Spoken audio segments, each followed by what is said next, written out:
இந்த ஒரு டோ நீங்கள் நல்லா தெரிஞ்சுக்கிட்டா போதும். Variety of bread, variety of bun செய்யலாம். இதோட மெஷர்மெண்ட்லாம் கீழே கேப்ஷனில் தரேன். இப்போ எப்படி செய்கிறதுன்னு பார்க்கலாமா? ஃபஸ்ட்டு வெதுவெதுப்பான பாலில் ஈஸ்ட்டும் சுகரும் சேர்த்து ஈஸ்ட் ஆக்டிவேட் ஆன பிறகு மைதா, சுகர், உருக்குன வெண்ணெய், முட்டை, உப்பு இதெல்லாம் சேர்த்து நல்ல ஒரு சாஃப்டான மாவை பிசைஞ்சுக்கோங்க. நீங்கள் செய்கிற பண்ணை பொறுத்து சுகர் மட்டும் கம்மி பண்ணிக்கோங்க. நான் வந்து ஸ்டாண்ட் மிக்சர் யூஸ் பண்ணி தான் பிசைகிறேன். 15 நிமிஷம் மீடியம் ஸ்பீடில் வச்சு பிசைஞ்சேன். 25 நிமிஷம் நல்லா சாஃப்டாக பிசைஞ்சு எடுத்துக்கோங்க.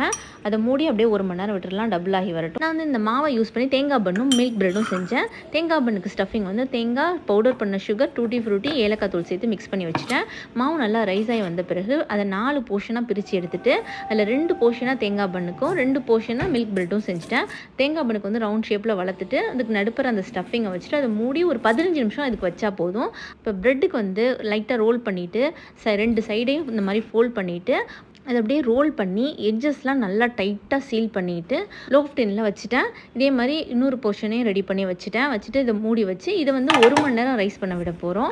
தேங்காய் பண்ணுங்கிறதுனால நான் 15 மினிட்ஸ் வச்சுருக்கேன். மற்றபடி நார்மல் பண்ணு செஞ்சிங்கன்னா அதே 1 மணி நேரம் விட்டுருங்க. சைட்ஸில் மட்டும் கொஞ்சமாக பால் அப்ளை பண்ணிவிட்டு ப்ரீஹீட் பண்ண ஓவனில் 15 மினிட்ஸ் வச்சு எடுத்தேன். சூப்பர் சாஃப்டாக ரெடியாகி வந்திருக்கு. ப்ரெட்டையும் 1 மணி நேரத்துக்கு பிறகு ஓப்பன் பண்ணி பார்த்தேன். அதுவும் நல்லா டபுள் ஆகி வந்துருந்துச்சு. அதுக்கு மேலேயும் கொஞ்சம் பால் ப்ரஷ் பண்ணிவிட்டு அதே மாதிரி ஒரு 25 மினிட்ஸ் வச்சு எடுத்தேன். அதுவும் சூப்பர் சாஃப்டாக ரெடியாகி வந்திருக்கு. சூடாக இருக்கும் போதே மேலே பட்டர் அப்ளை பண்ணிவிட்டு நல்லா ஆறின பிறகு கட் பண்ணி பாருங்கள். ட்ரை பண்ணிட்டு கமெண்ட்